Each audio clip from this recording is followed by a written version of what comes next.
Уважаемый Махмуд Али Макшарипович, дорогие друзья и братья, у меня выпала почетная миссия от имени сенаторского и депутатского корпуса Российской Федерации в этот знаменательный день огласить приветствие председателя Совета Федерации Валентины Ивановны Матвиенко Верхней Палаты Российского парламента. Поздравляю вас и всех жителей Республики Ингушетия со знаменательной датой 250-летием со дня единения Ингушетии с Россией.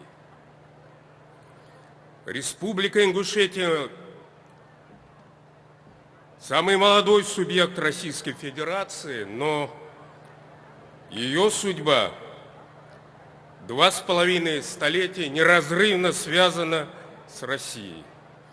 С момента добровольного вхождения в состав российского государства ингушский народ прошел вместе со всеми народами нашей многонациональной Родины непростой, но славный путь свершений и преобразований. Жители республики ратными и трудовыми подвигами способствовали процветанию и укреплению Отечества.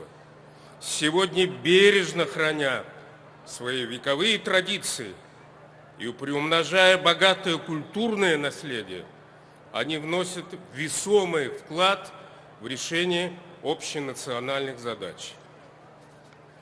Органы государственной власти Республики Ингушетия уделяют самое пристальное внимание наращиванию ее потенциала, реализации социально значимых проектов и привлечению инвестиций в ключевые отрасли промышленного производства.